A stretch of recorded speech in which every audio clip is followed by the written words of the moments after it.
And welcome everyone to South Huron Council meeting, April 2nd, 2024. And welcome those that are in the gallery with us tonight and those that are joining us from home. And welcome to our staff and our members of council. Thanks to our staff who are here tonight to provide information that's going to be in the best interest of the municipality so we can make decisions upon that. And we'll ask everyone with a cell phone to please make sure they're off or turn to mute. I'll ask everyone to rise for O Canada, please.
And we'll begin our meeting with our land acknowledgement.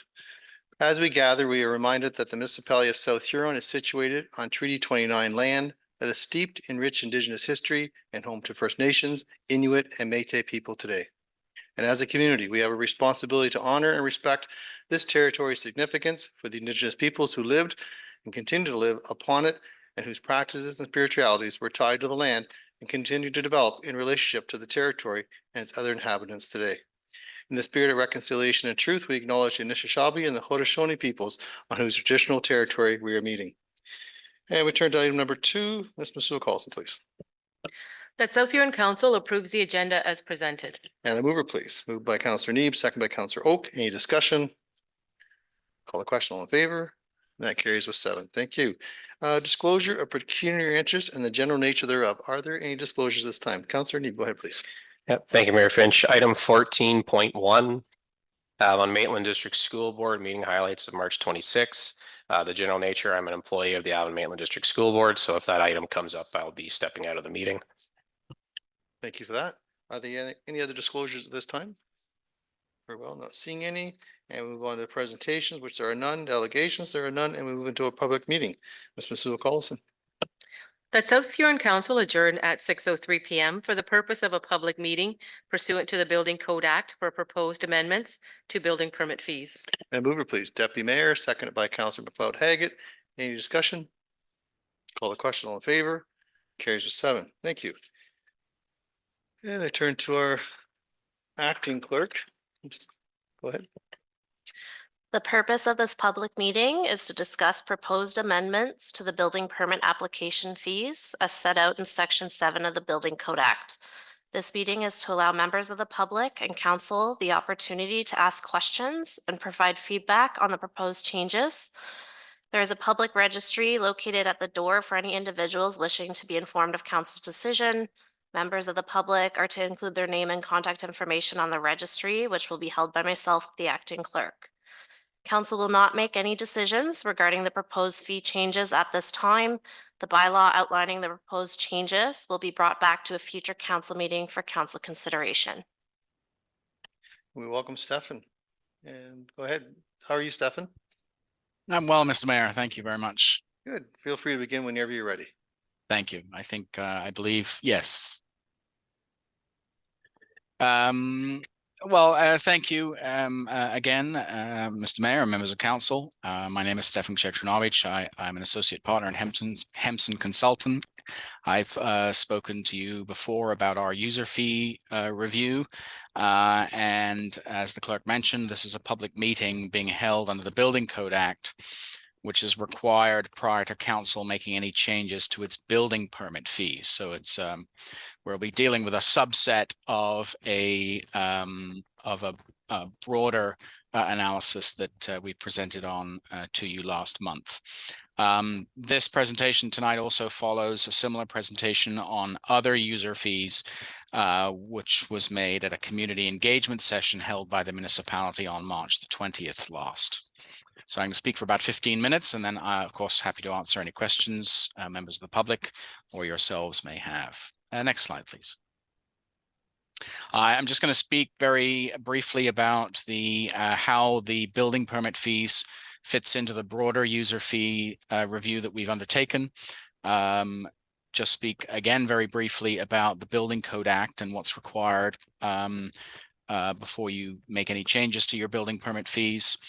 Spend some time talking about the full cost recovery analysis that we've done to establish full cost recovery building permit fees for South Huron, and then show you how those fees compare to some of the other fees that are imposed in similar and surrounding jurisdictions. Next slide, please. So just so that you know and reiterate to you that we are only focused on what is in Schedule A to Bylaw 89-2021, which is the building permit fees. So we're not dealing with any of the other user fees that I spoke about when I presented to council in February. And you'll see the list there of the other fees that we addressed at that time. Next slide, please. Nevertheless, the Building Code Act fees that we're speaking about tonight comprise a significant component of the total fee revenue that is collected by this municipality. So these are 2022 figures, and it shows that for the services that we examined for the user fee review, South Huron collected just over $1.2 million, and just over a third of that was related to the building permit review process. So it's the pie slice in gold that we'll be reviewing this evening. Next slide, please. The Building Code Act is the legislation that authorizes the municipality to impose fees for building code activities, so specifically the costs to administer and enforce the building code during building construction. These are the only fees for which a public meeting is required, which is why we're dealing with them sort of separately this evening. There is no right of appeal of these fees to the Ontario Land Tribunal, unlike the planning application fees, which we spoke about earlier. Next slide, please. Really the process that we followed here is we've looked very closely at the full cost of providing the building code services. We've looked at direct and indirect costs, right from when building permit applications are received, through the construction plans review process that's undertaken by staff, the building inspection activities that are undertaken by staff, and then the enforcement activities that are undertaken by staff as well. As I said earlier, we've compared the current fees and the full cost recovery fees with those that are charged in other municipalities, and we've made recommendations on new fee rates and a new fee structure that would achieve full cost recovery.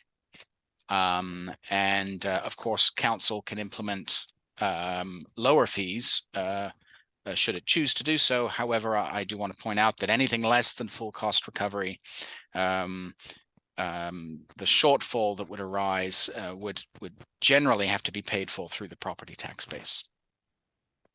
Next slide, please.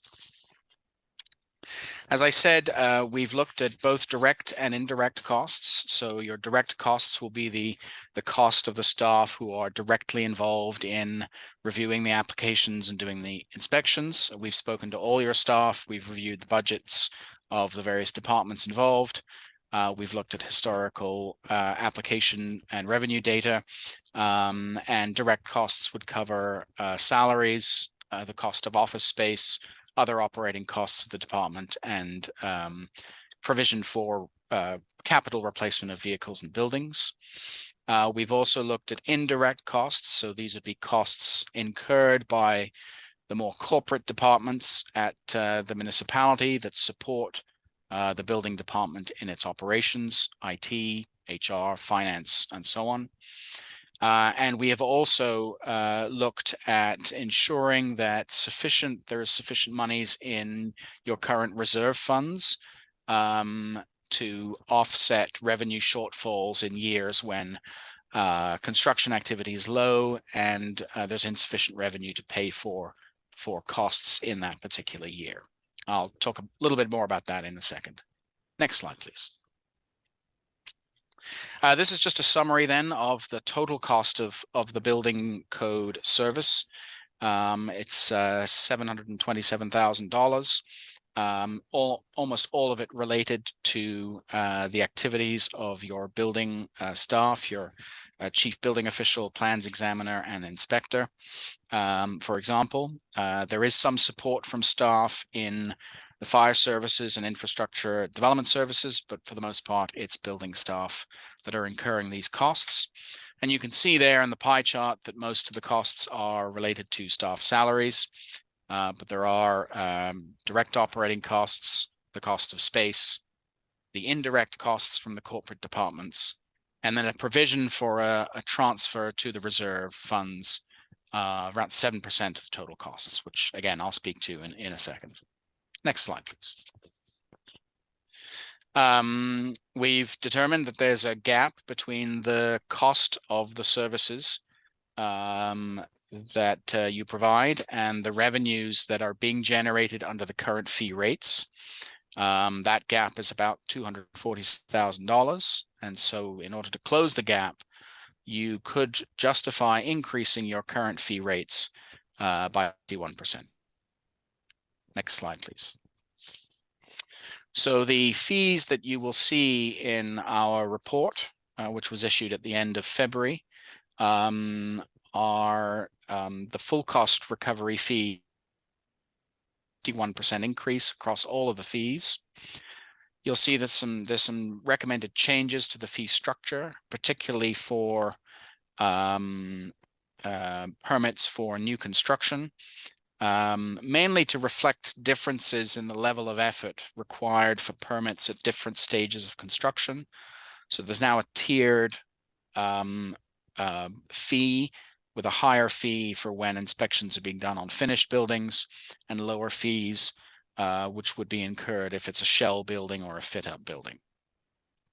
There are some fees that are being recommended, which would be new fees, because this is work that's currently undertaken where no fee is charged, and so these fees would cover that work. Next slide, please.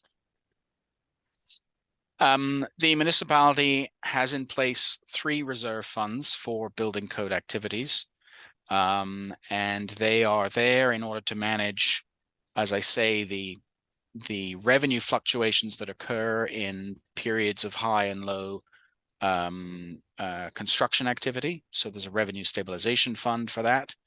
There's a fund to cover legal insurance costs, and there's a third reserve fund to deal with capital expenditures, both capital replacement and capital improvements to buildings and vehicles. The reserve funds are in a fairly healthy state, but there is a recommendation to continue to incorporate a transfer in the amount of $50,000 per year into these 3 reserve funds, and that would represent about 7% of each dollar of fee that is paid by an applicant. The $50,000 per year provision would result in at the end of a 5-year period, a ratio of your reserve funds to your operations of about 1.76. Most municipalities aim for anywhere between 1.5 and 2.0, so that's bang in the middle, and we think a reasonable target to aim for. Next slide, please. We, as I say, have compared the current fee rates and the full cost recovery fee rates with some of the rates that are imposed in some neighboring municipalities.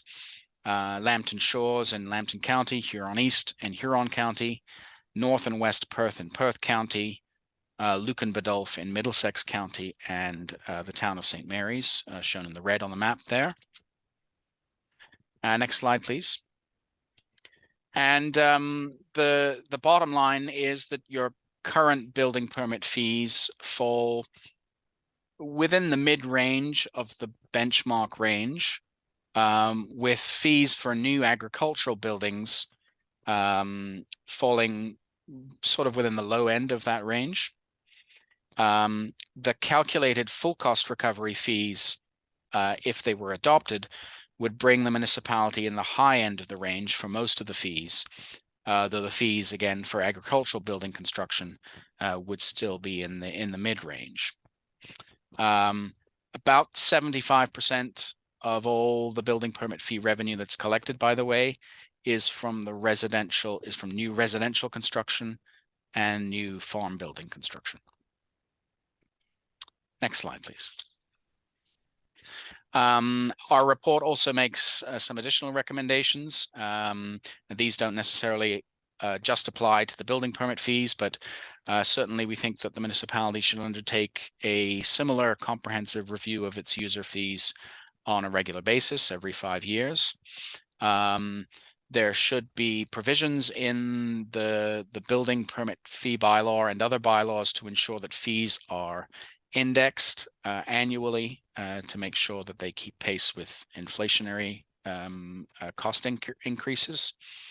Certainly the municipality should monitor its municipal benchmarks so that council is aware on a regular basis of where its fees sit relative to other municipalities. And of course, the municipality should continue to make information about fees accessible to the public via the website, as it now does. Next slide, please. So as the clerk mentioned, we've gone through a public consultation process right now. We held an open house in council chambers on March 20th to deal with the non-Building Code Act fees, and so today's meeting is really focused on those Building Code Act fees, and I believe the plan is to bring a new fee bylaws to you for your consideration on April the 29th. Thank you, Mr. Mayor. That concludes my presentation. Thank you very much, Stefan. Any questions for Stefan at this time? Councillor Oak. Yes, thanks, Mayor. And thanks for the presentation, Stefan. I guess similar to my comments when we had the user fee presentation, I guess I'm disappointed that we don't have Blue Water in North Middlesex in this comparative for building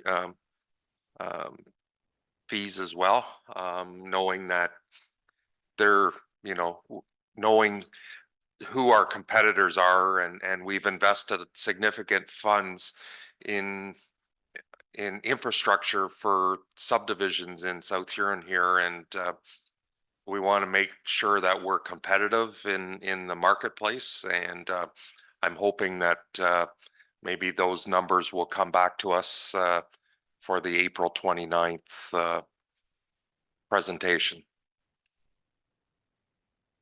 Thank you. Any other questions for Stefan? Councillor Need, go ahead, please.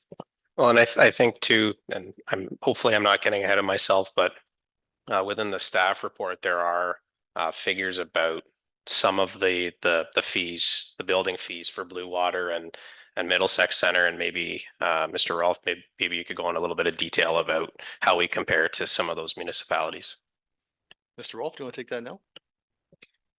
Yes, through the chair. Most certainly. I can take that now. Stefan, thank you very much for your presentation. If you wish, I can go through my report. To start with the comparators, Blue Water was undergoing their fee study for their building department last year in tandem with Hempson's. Hempson's wasn't doing it, sorry, but at the same time. So that's why Blue Water wasn't used as a comparable with the building fees. But within the report, like you mentioned, Councillor Neeb, I do have a comparable for residential, and then I've also prepared comparables for agricultural as well. So I can give those to you in a couple minutes. Excellent. Are there any further questions for Stefan at this time? Okay, not seeing. Oh, Mr. Neeb, go ahead, please. Sorry, and again, I'm not sure if this is from Stefan or from Mr. Rolfe, but the question I have is just in regards to the proposed increases over next year and the year after, 75 and then 100%. And I'm just wondering why we came to the 75% and 100%, and why it's 2 years as opposed to 3 or 1 or et cetera. Mr. Rolfe, go ahead. Through your mayor. Yes, so the phased in approach was through myself or through the building department.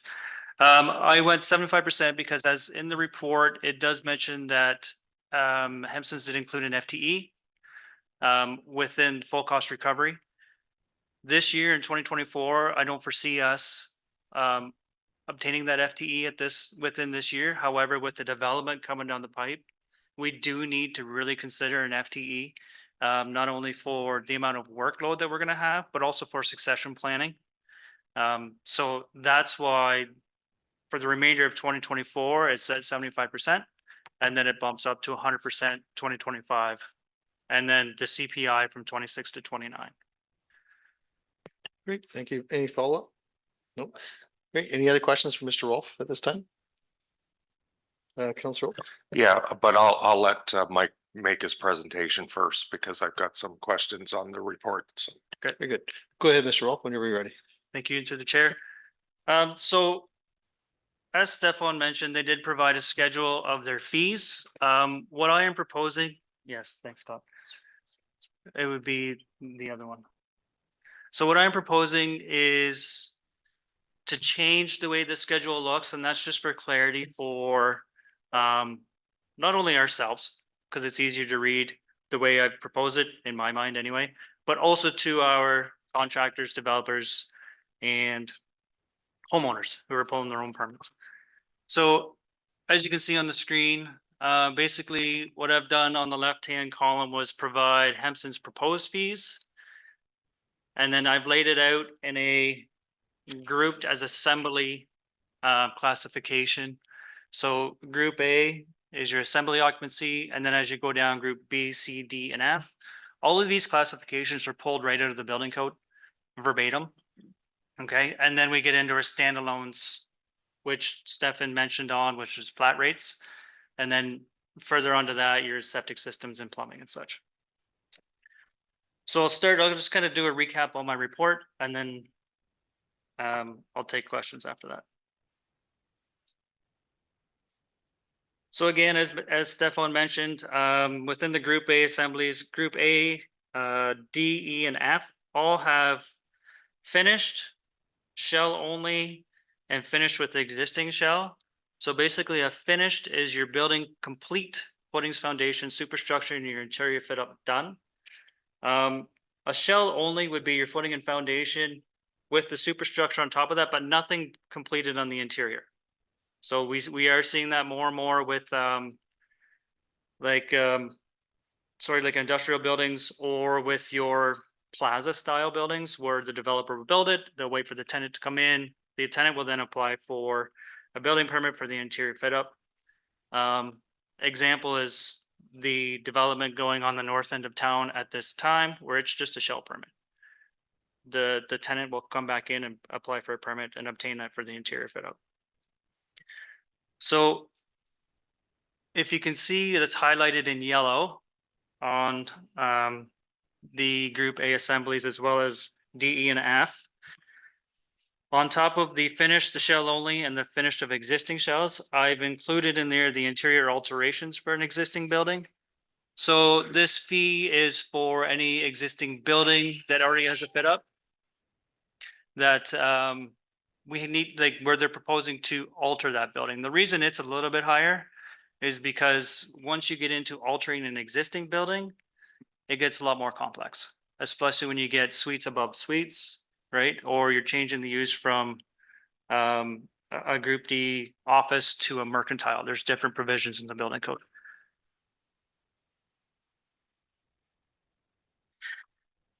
So when we get down to the Group C, Scott, please. Thanks. So when we get down to the Group C, I have amended it to be a little bit more clear. Again, with this structure, and the other thing we've done is we've split apart the addition and alteration. So in our existing schedule, those were together with one fee. I split them apart, so the additions is now with the new dwelling, because with an addition, you're doing the entire structure, putting foundation, the superstructure in the interior fit up of that residential unit. With the interior alterations, that's there. You're just doing the interior alterations. So the fees should not be the same. So I've split them out. So the addition goes to the new dwelling and the renovations are to the existing dwelling.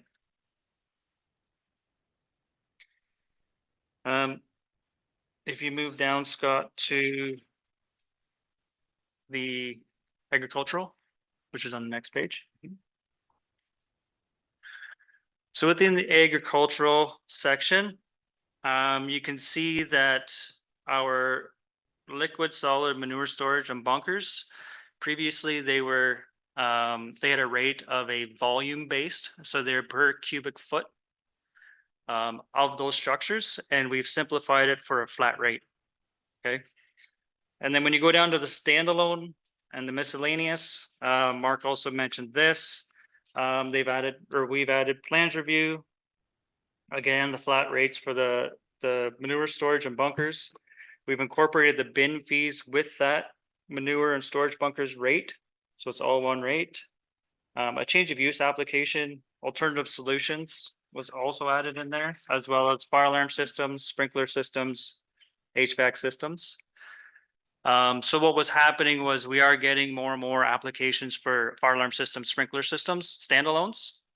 And we didn't have a fee for it before. So we were charging them per square foot of the previous rate of a new build, which didn't make sense. So with Hempson's help, they've come to a flat rate price for those standalones. Tents is another one that has been changed. Prior, it was a flat rate, or sorry, I think it was construction value.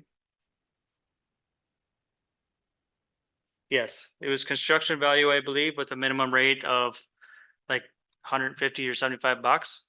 It's been now changed to be by size. So a tent less than 225 square meters will have a flat rate of, Hempson's is proposing $110. I have upped that to $150 because that's our base rate.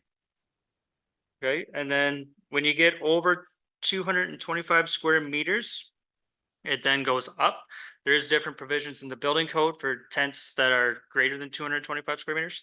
So it goes up to $300. And then if we get a very large tent that's over 500 square meters, it goes incremental after that per square meter, $3 per square meter. We have had inquiries regarding some very, very large tents. So obviously the bigger they are, the more inspections there was, the more reviews there will be for that structure. Building deposits is definitely something that is changing. So currently flat rate of $1,500 for building deposit, and I believe a grading deposit. Hempson's has proposed that these to be increased. What I have done, as you can see in the highlighted area for the building deposits, is split them so that minor construction, less than $25,000 is a $500 deposit. That would be for somebody who is applying for a deck or a porch or some sort of, I don't want to say small, it'd be a big project to them, right? But in the grand scheme of things, it is a relatively small project. To charge them at that time $1,500 for a project that may be the same amount of construction value, we were receiving some concerns. So I've segregated that out. Minor construction, less than $25,000 of construction value is $500. And then any major new development or additions to existing structures greater than $25,000 is $2,500. Now to go further, the demolition deposits is $2,500, and then as well as the grading deposits. But the grading deposit would only be charged when they're not captured within a subdivision agreement or development agreement. The most recent development agreement that is out right now, draft, has been increased to $2,500 as well, so that everything matches across the board. The plumbing deposit, has been increased to $375. Plumbing deposit is only collected when it's a standalone plumbing permit. So currently, when we issue a building permit, we don't issue a separate plumbing permit. It's all incorporated with one. We just don't charge that deposit on there as it's redundant at that point. If you want to scroll down to the plumbing fees, please.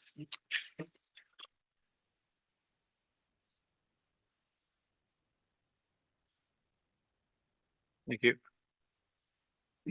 So the plumbing fees, these are interesting because when the municipality received the authority to, from the county to do the inspections, the approvals inspections for the plumbing fees, we basically just adopted their schedule, their fee schedule as it was, and it hasn't been touched.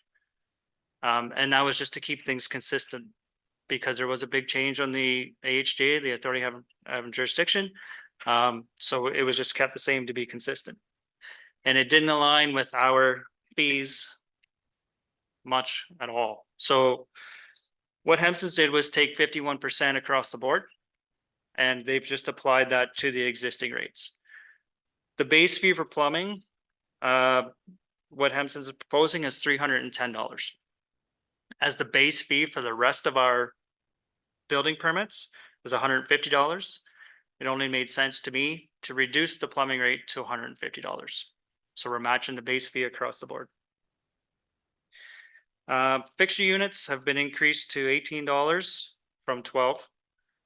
And also in the plumbing fees, they have fees for sewer installation, water service installation, stormwater installation, as well as fire service installations. All of those fees have incremental increases for everything over 30 meters.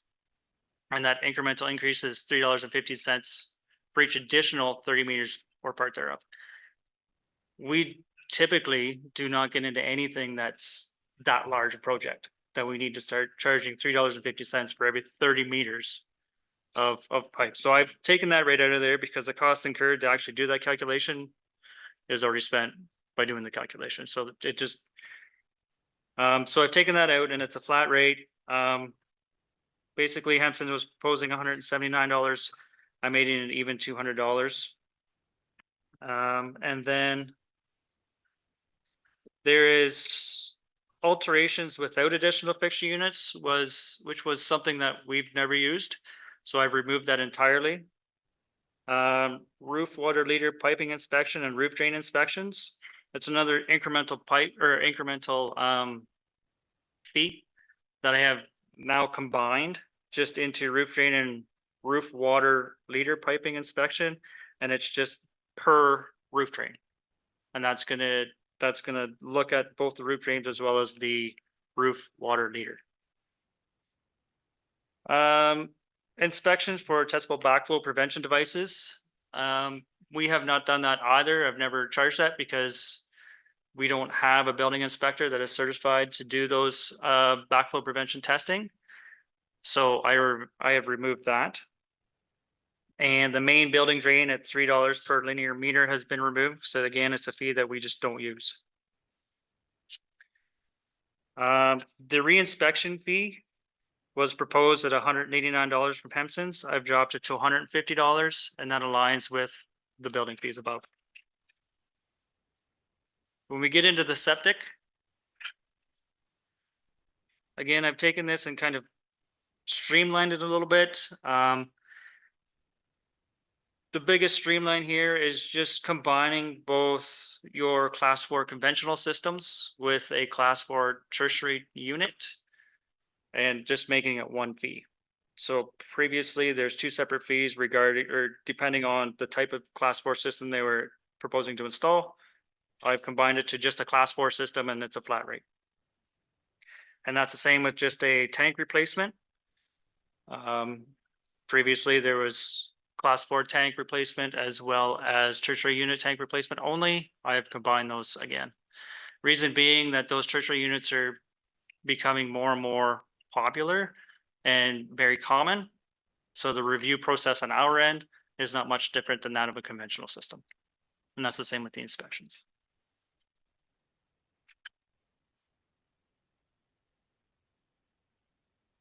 Within the report, I did do some comparables. These comparables were based on a 2,000 square foot residential dwelling with 20 fixed units, which is common. South Huron's 2024 current fees. So today, if somebody was to apply for that, and that's again just the residential unit with the 20 fixed units, is $3,306, so $3,306. At the 75% increase, it would be $3,672.50. And then at the 100%, which would be in 2025, it would be $4,840. That would be compared to Blue Water's 2025 fees of $4,632. So that's $150-ish, $160 less. Sorry, almost $200 less. Middlesex Center in 2024 will be $3,670. And Goderich at 2024 rates is $4,124. I did do some comparables on the agricultural side of things. I'll provide those to you right now. So for the agricultural end of things, I did this based on a 25,000 square foot barn. Our current fees for a 25,000 square foot barn would be $5,100 currently today. 75% fee, excuse me, is $5,862.50. And in 2025, it'll be $7,650 even. Blue Water rates for 2024 would be $5,390, and in 2025 would be $8,930. Middlesex Center would be $7,001. So we would be right in the middle of those two. I did another comparable for the difference between the volume rate of your liquid manure storage, bunkers, silos and such.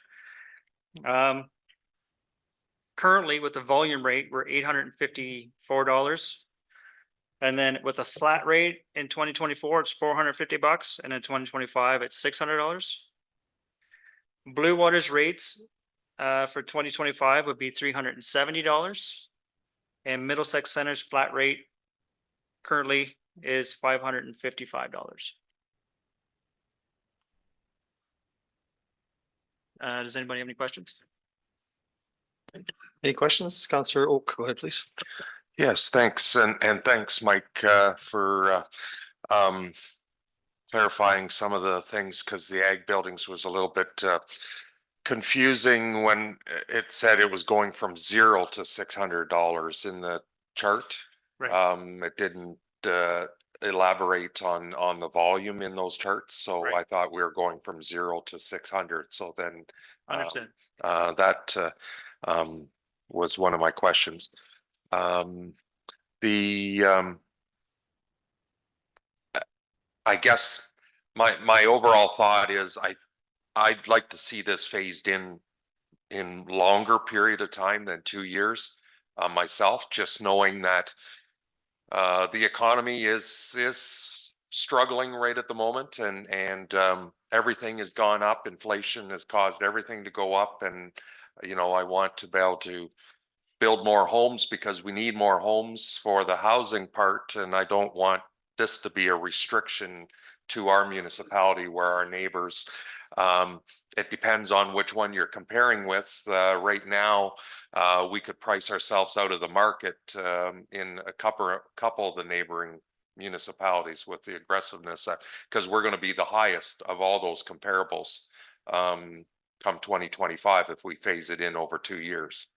So we're going to be 4,800, and everybody else is going to be under us based on your report. So I want to make sure that we're competitive in the market. So I don't know. My thought is that even if we went 50, 25, 25 or something, I think we do have to take a bit of a leap the first year, but anyways, it's just my thoughts.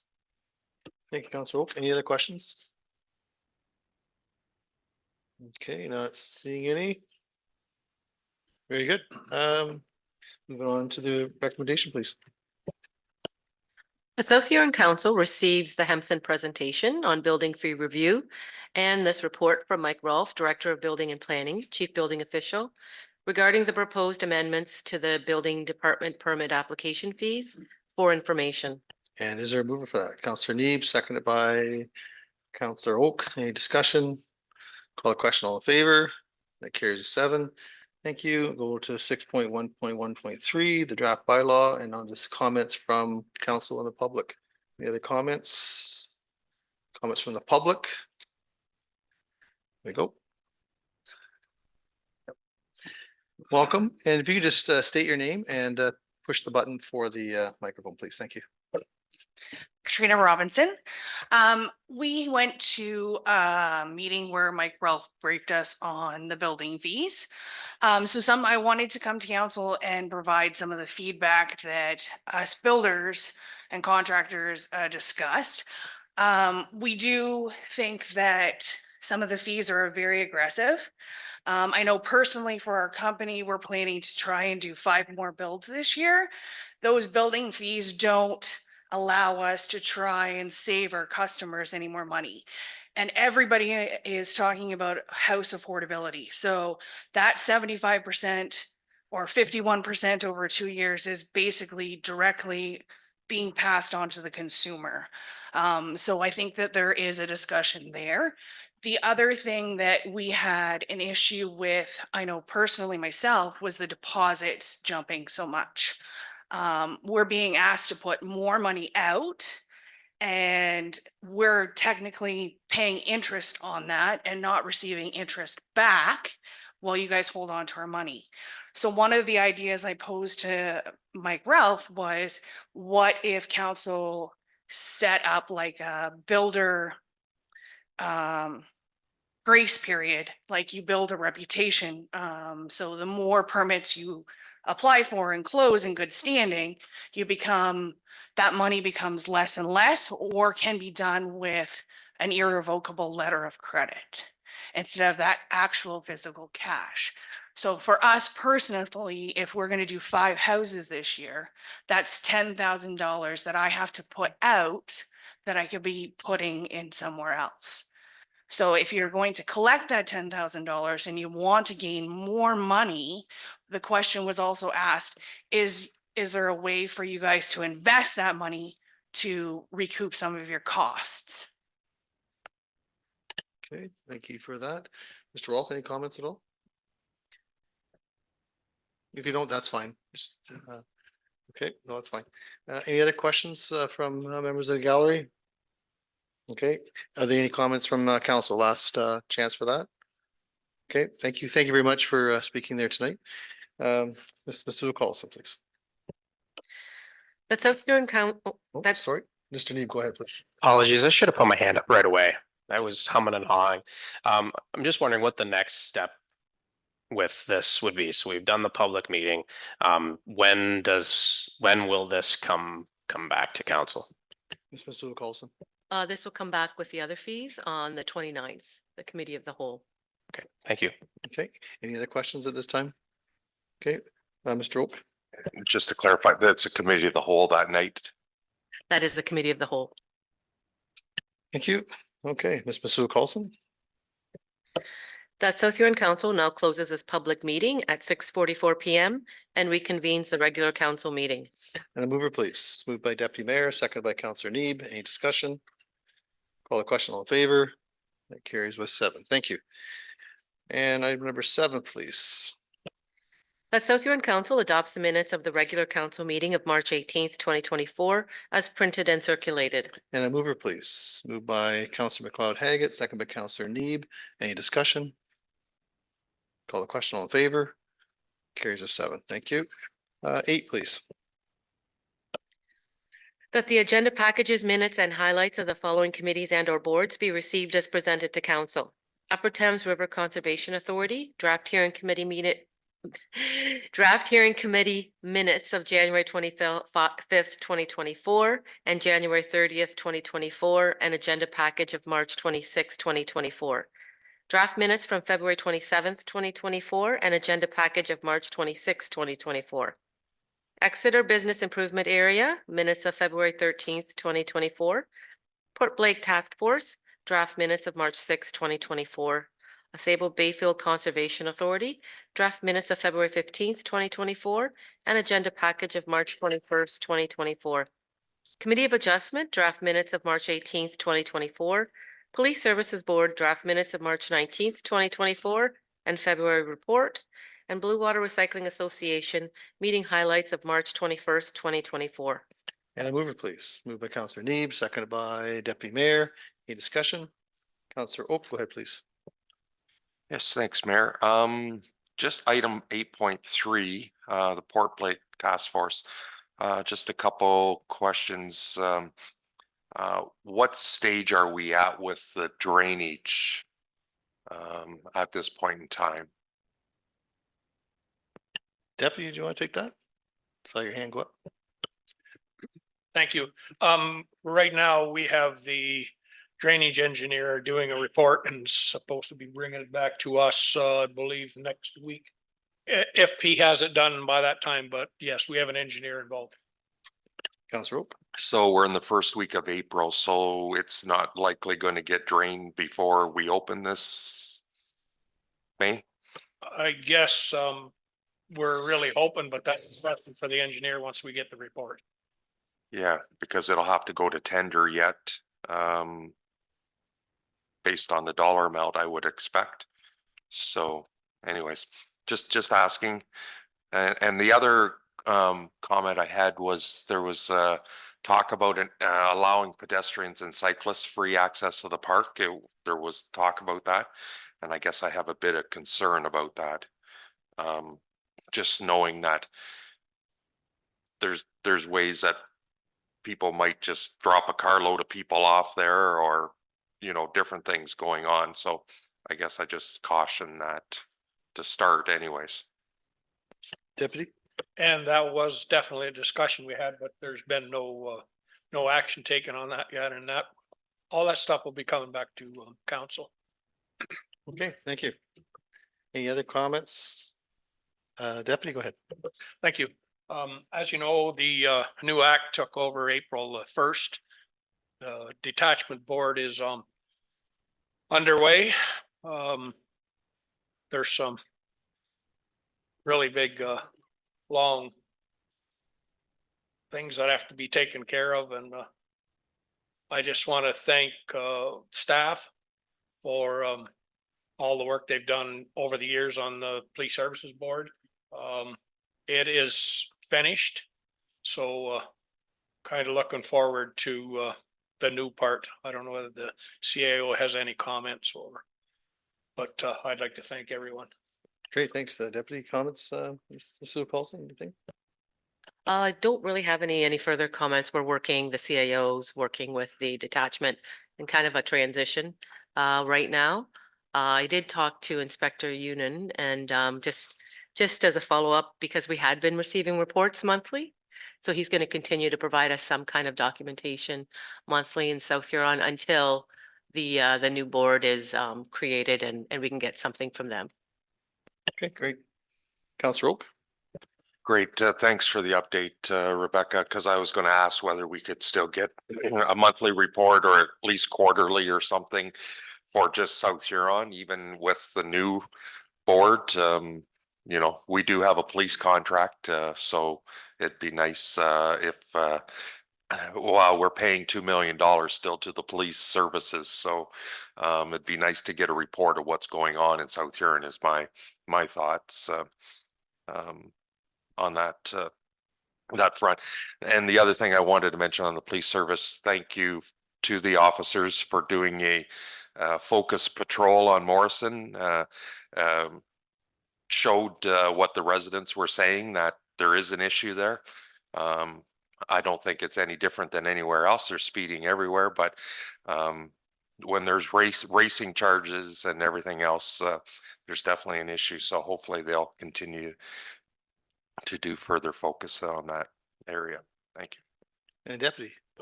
Sorry, just the follow-up. I was asked a question about the speed spy, and that was purchased through the Police Services Board and Community Safety and Wellbeing, and it actually is the municipalities. It's not the Police Services Board, so it will remain in the Roads Department, and whomever else in the municipality is looking forward to, they are able to use it. So hopefully we can still continue on and get some of those road counts and speeds and still report them to the police. So thank you. Great. Thank you very much to all of you. And any other comments at this time? Councillor Oak, go ahead, please. Excuse me. Just 8.4, just wanted to congratulate Marissa as chair of the ABCA again for the coming year. So congratulations. Congratulations. Yeah. Any other comments at all? Okay, yeah, we have a mover and a second. If there's no further discussion, call the question. All in favor? That carries with 7. Thank you. 9, please.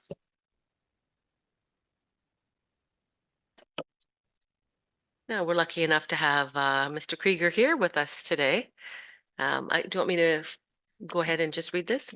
That South Huron Council receives a report from Chad Krieger, CEMC, re South Huron Emergency Management Bylaw and Plan and Military Training Exercise, May 2024, for information. And is there a mover for that? Councillor Neeb and then Councillor Dietrich. Any discussion? Mr. Krieger, did you want to make comment at all? Love to hear from you. Well, if there's no discussion, then let's just move on. We could. You're here. We're the great presence of greatness. So Basically, when it comes to the bylaw, it's something I want to stay on top of, and it's more or less just housekeeping, making sure all our emergency management program for South Huron's in line. For as the world's changing, it seems like every time we turn around, something else is happening. So if we stay on top of that, we should be set. And we are in great shape in South Huron. And when the last thing on the bylaw side of the conversation, last year's exercise and program committee meeting was set into the province, and we are compliant. We're just waiting for the letter to say South Huron's compliant. But one of the recommendations were, not just for South Huron, but everybody in Ontario, was to change the bylaw, that we all have one encompassing bylaw that settles our emergency management. In the past, I think we had 2 here. Forgive me, I go to a lot of council meetings. We had two bylaws where we just clean it up and put it into one bylaw. So when we're working, it's just easier to follow through. The other part of my report was the Canadian military has their sights set on Huron County and Bruce County. They're coming to do a large military exercise. I wish I could provide you more information on what they're planning and what they're up to, but they seem to be very tight-lipped. And just about 4 o'clock today, I sent the CAO some more correspondence. Basically, it was just an ad saying they're coming, nothing more than we already know. But I did follow up with an email saying we need more information, but they are coming. They're going to be stationed mainly in the north. And as Chief Becker can back me on this, when we ask them how far they're pushing out, they do say they're coming out as far as Exeter to, do wellness checks and drive around and do things like that. So nothing to be alarmed of. And to take it one step further, we, as the county of Huron and all the partner municipalities, get to run our municipal exercise, and we're doing that April 29th. And we're doing it all together, and it's in conjunction with this military exercise, where emergency management is actually going to help us with the exercise, and we should be able to get some good takeaways from it and make our program a little bit stronger. excellent. Well, thanks for all you do, Chad. That's you do great work, and you work well with Jeremy for sure. Any other comments? Councillor Vaughn, go ahead, please. Yes, okay, so the motion that our CIO just read was basically receiving the report for information, but the recommendation on the actual staff report is for us to actually accept the plan. So what are we doing here tonight? Ms. Masuda Carlson. Tonight, we're just actually just receiving it for information. Generally, what we do is we put the bylaw for the next meeting, just to give council a chance to take a look at the plan, and then we'll bring it back next meeting. Fine, thank you. Thanks. Great. Any other questions? Okay, not seeing any. We have a mover and a seconder. If there's no further discussion, call the question. All in favor? And that carries with 7. Thank you. 9.3, please. The South Huron Council receives a report from Melissa Keller, Manager of Environmental Services, retender results for 1-ton pickup truck chassis with aluminum dump box, and the South Huron Council accept the tender received from the low bidder, Huron Motor Products Limited, and authorize award of a contract for a 1-ton pickup truck chassis with aluminum dump box in the amount of $97,635.39, including HST. And a mover, please. Counselor Neeb, seconder, please. Counselor or Deputy Mayor, any discussion? Deputy, go ahead. Yeah, it's nice to see that it's a local business, and it's also nice to see that it's $62,000 under budget. So thanks. Yep, thank you. Counselor Oak. Yes, and I was going to relay the same message, but just the question, the 152,000 that we had in the budget, where did that number come from? You know, to have something 60,000 under, just wondering, has vehicles dropped that much since we started budget in October or whatever? So, Alyssa, do you want to respond to that? Yeah, through you, Mayor Finch. There's kind of 3 main reasons for that difference. It's definitely competitive pricing that we've been receiving, but it's also the fact that the capital budget was put together with some slightly different specs on the 1-ton. The 150,000 was budgeted for a diesel 1-ton, but after further review of our departmental needs, a gas 1-ton was kind of more fit for our department, while maintaining the towing capacity that we needed. And there's also still some capital costs to be incurred, including emergency lighting for the truck. Great, thank you. Any other comments? Not seeing any. We have a mover and a seconder. If there's no further discussion, call the question. All in favor? And that carries with 7. Thank you. Thanks, Alyssa, for that. Next one, please. The South Huron Council receives a report of Stacy Jeffrey, Community Relations Manager, regarding Service Club signage recognition for information. And a mover, please. Moved by Counselor Neeb, seconded by Counselor Oak. Discussion.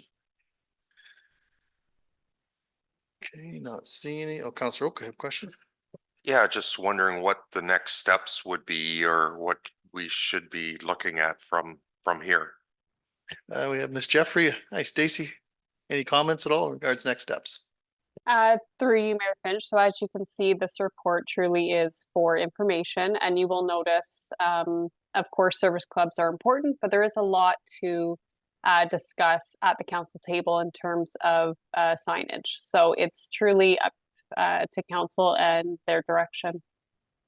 Thank you. Councilor McLeod-Haggett.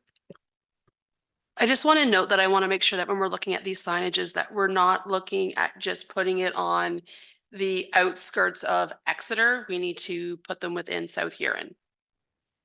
Ms. Jeffrey, comment? Through you, Mayor Finch. Absolutely. So in this report, I did note that Dashwood and Kirkton currently have them. The other villages do not. So yes.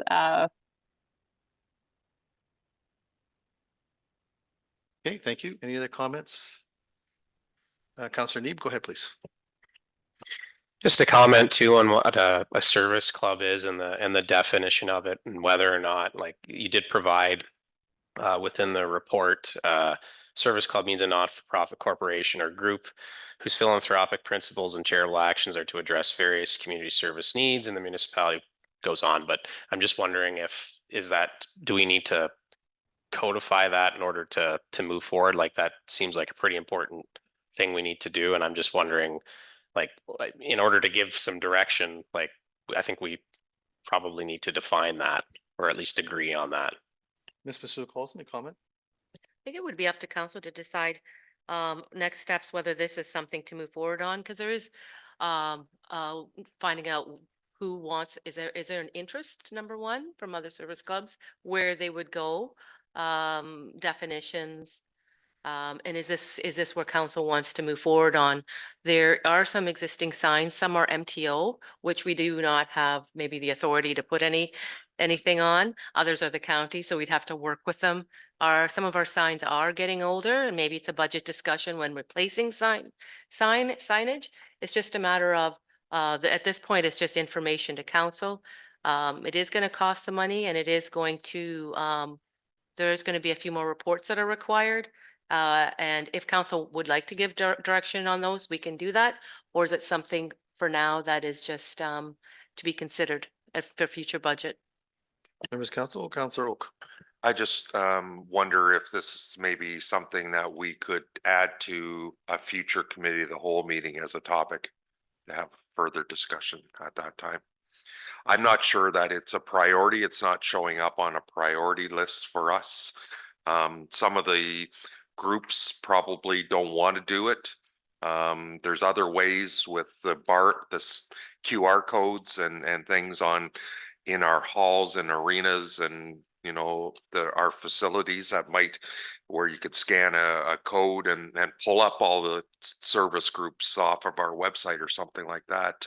Might be another, as Stacy mentioned in her report. So I'm not sure if this could just maybe be, my thought is just where we have a catch-up committee of the whole meeting, we add it as a future topic. Mr. Carlson, comment?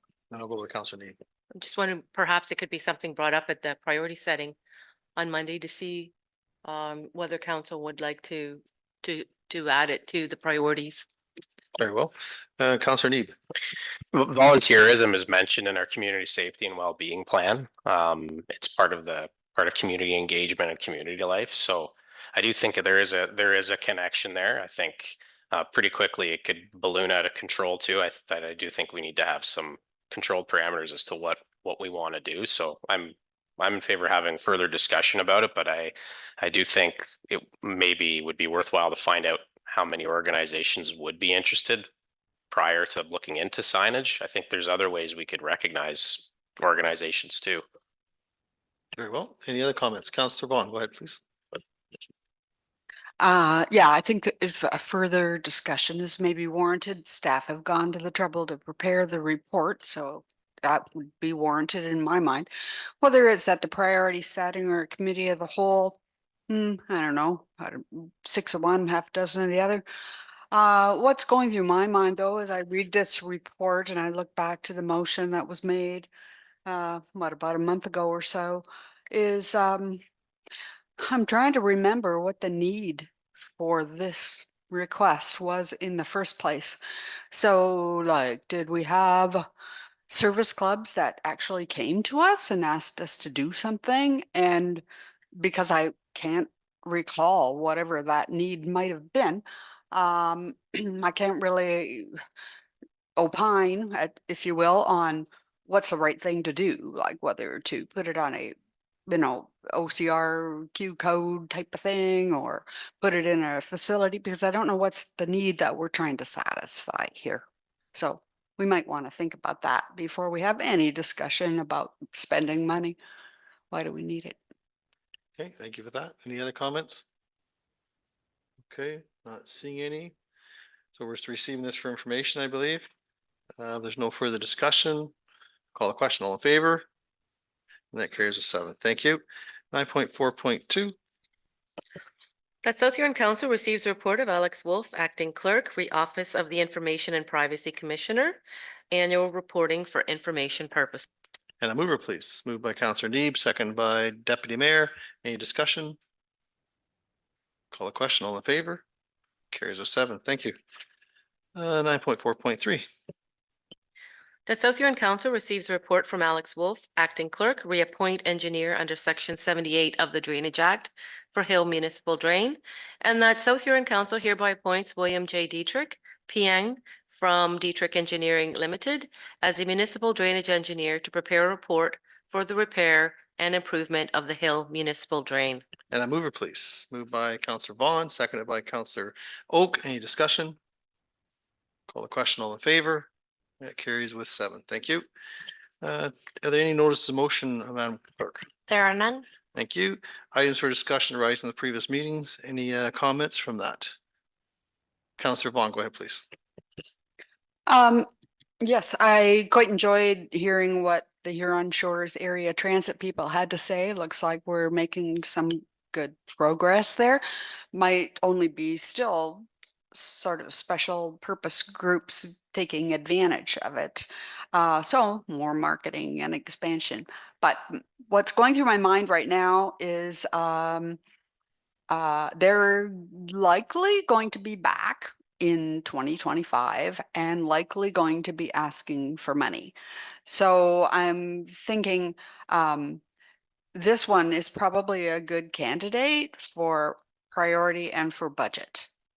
I'm not sure which one will come first or second, but it will come back. And so I think we should really have it on our radar. Thank you. Ms. Basula Colson, comment? No, I have no further comment. Okay, thank you. Very well. Any other discussion on those 2 items? Okay, not seeing any. Moving right along. Any new business?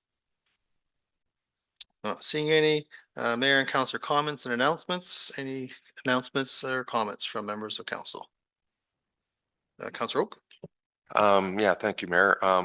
Just a reminder that the ABCA Conservation Dinner is next Thursday at the rec center. So anybody that I think there's still a few tickets left I saw today. So if anybody still wants to attend. Great. Any other comments at all? Okay, not seeing any. Very well. And as far as mayor's comments, we had the mayor's breakfast back at Grand Bend this past week. That went over well. And a good opportunity to network with Doug and the rest of the folks there from Lambton Shores. I did a presentation to 2 civics classes a couple weeks ago at the high school, and that went over very well also. Different things on the radar coming up the next couple weeks. I'll be reporting on it as we move forward. Okay, if nothing further, move on to item 14. Ms. Sue Carlson. Okay, 14.1, 14.2, 14.3, Oh, 14.4, 14.5, Pull that. 14.6, pull that, please. 14.7,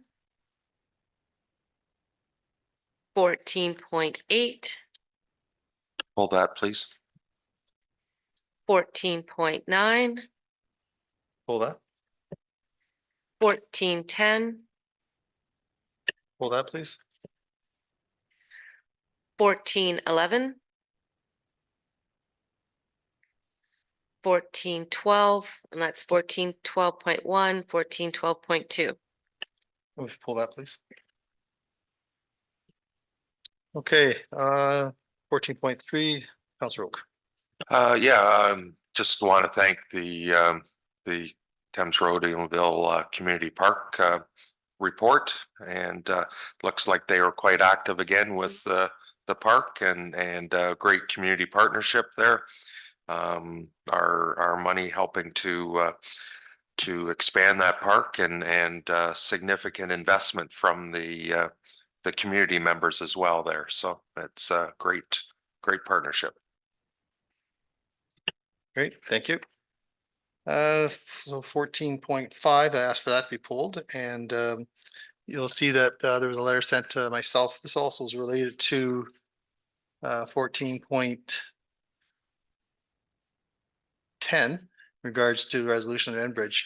Just Deputy, do you have any comment on that? I know it's coming up for County Council tomorrow. Have you read that agenda? No, it's coming up to County Council tomorrow. And there's the Western Winter Wards Caucus is actually supporting Bill 165.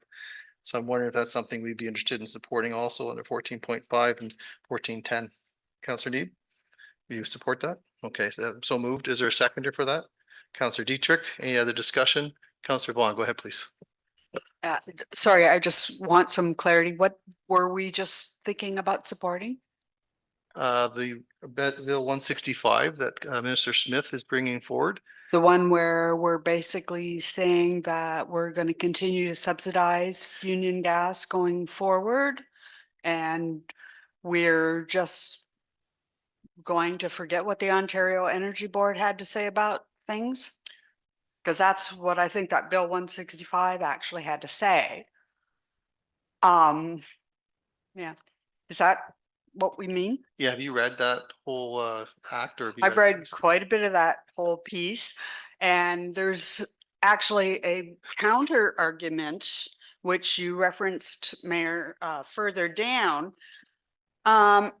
which is the 14.12 pieces, I think, where they're basically saying that, well, no, wait a minute here. We probably should be taking a look at the whole aspect of an alternate form of energy being maybe heat pumps.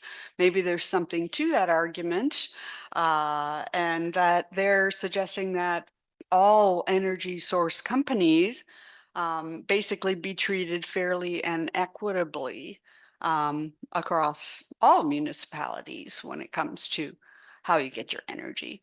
So I'm just, there's a big tug of war going on here about who's right. Yeah, I'm not sure, even though I've read all of this, that I have an opinion to support one or the other. I kind of like the free market aspect that's going on with the tug of war right now. Very well, thank you. Any other comments on that? We have a mover and a seconder to support 1410, correct, Councillor Neeb? And who was my seconder on that? Councillor Dietrich, I believe. Yes. Any further discussion on supporting 1410? Seeing any, sorry, Councillor Dietrich, go ahead. Thank you, Mr. Mayor. I've been trying to get gas on our line here for forever. It's like pulling hen's teeth. So no, I'm all for this. I don't care who subsidizes it. Down the road, I think you're going to need it. Like, I know you're going to run out of hydro someday. So anyway, that's my opinion. Thank you. Okay, thank you. Any further discussion? We'll call the question. All in favor? It carries with 4, 5, 1, 2, 3, 4. Sorry. Thank you. Carries. Thank you. What's next here? 14.6, I believe, Councillor Oak. Yes, thanks, Mayor. I just wanted to, I noted the planner's comments that were attached and just wanted to, in light that we're doing our official plan review right at the moment, to want to make sure that we keep top of mind, or the planner keeps top of mind of comparing notes to make sure that ours doesn't go offside or theirs doesn't go offside, since we're neighboring municipalities. So just wondered if there's any comments on that. Sorry, Ms. Masuda Carlson, comments? Yes, we will be meeting as a team, the planning team, with Lambton Shores as well, as part of our process. Thank you. Any further follow-up on that? Okay, thank you. Councillor Oak, I believe you had the next one. Yes, so thank you, Mayor. I agree with this resolution that we should be looking at pushing the government to increase the limit to the 100,000. It's been at 50,000 since almost last century, 2004. So just it's time that the limit 50,000 doesn't tile very much nowadays. So just I'd like to make a motion that we support this resolution. So moved, seconded by Councillor Deputy Mayor. Any further discussion? Call the question. All in favor? Carries with 7. Thank you. 14.9. Wonder if this will be supported also. Any comments from members of council? Councillor Vaughn, go ahead, please. I could be wrong, but this 14.9, the new provincial municipal fiscal framework that AMO has been making presentations on behalf of municipalities. Did we not already do a resolution like this? Because we're on the list as having done it, according to AMO. Ms. Masu Carlson? Yes, we already have supported it. Okay, thanks. Okay, any other comments at all? No? Okay, 1412, let's get past 1410, that's already been looked after. Ms. Masu Carlson, any comment on 1412?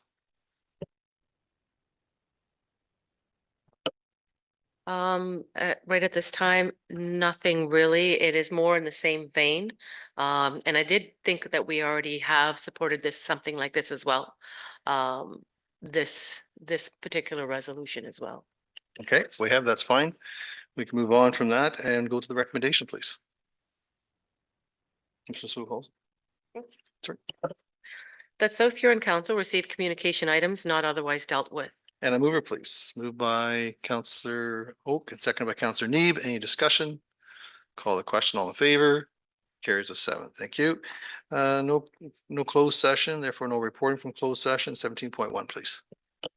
That South Huron Council gives first, second, third, and final reading to bylaw 21-2024, being a bylaw to authorize the execution of an oversizing external servicing agreement between the Corporation of the Municipality of South Huron and CBD Exeter Inc. And a mover, please. Moved by Deputy Mayor, seconded by Councillor Neeb. Any discussion? Call the question. All in favor? That carries of 7. Thank you. 17.2. That South Huron Council gives first, second, third, and final reading to bylaw 22-2024, being a bylaw to authorize the execution of a pre-servicing agreement between the Municipality of South Huron and Trident Properties Limited in the Municipality of South Huron in the County of Huron. And a mover, please. Moved by Councillor Oak, seconded by Councillor Dietrich. Any discussion? Councillor Oak? And as amended, I guess there was a couple changes that were added. Ms. Masu Carlson? That is correct. And the actual bylaw is attached as an additional document to the agenda. Thank you. Any further discussion? Call the question. All in favor? Oh, Councillor Vaughn, go ahead, please. I did have a question about the actual staff report. So addressing to Mike. So on your staff report, there was actually a map of the Tridon lands. That's the map that you're looking at right there. And it had a blue, aqua, whatever square all the way around it. And so I think we're trying to deal with phase 1 here.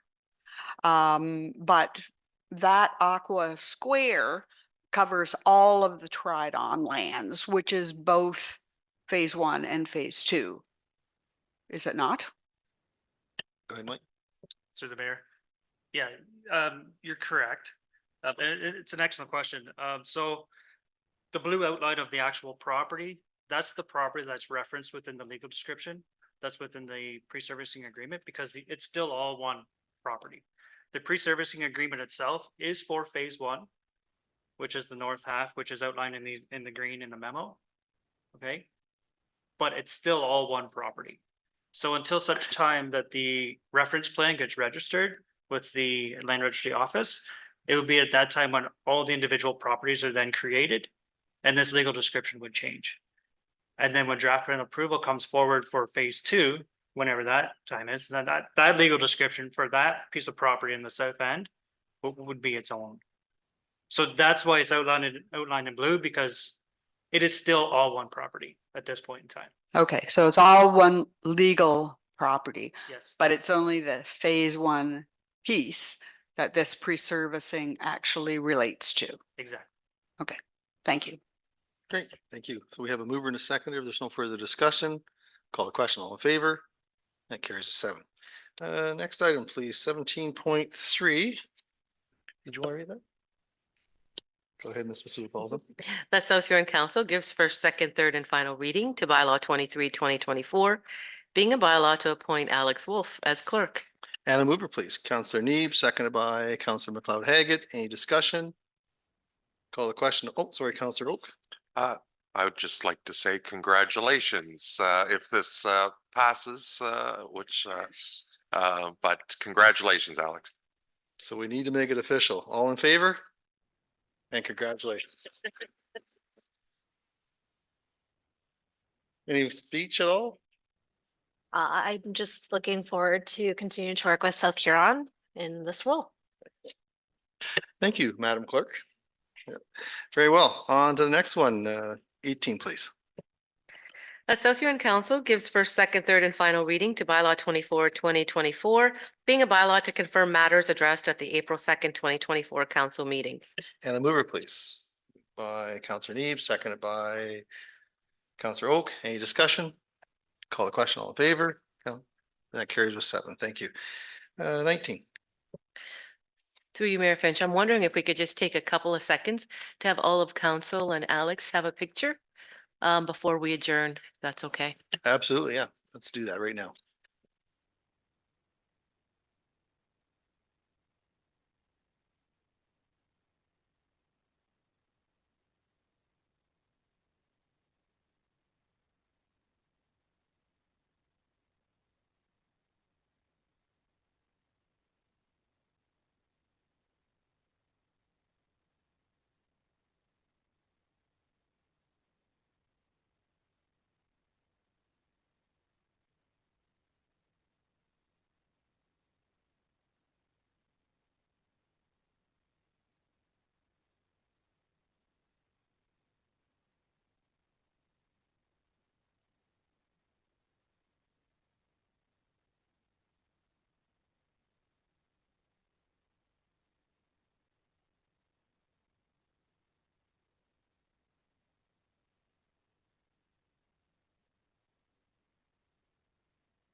Okay, Ms. Basula Colson. Okay. The South Huron Council hereby adjourn at 7:21 PM to meet again on April 15th, 2024 at 6 PM or at the call of the chair. Moved by Deputy Mayor, second by Councillor Neeb. No discussion. Call the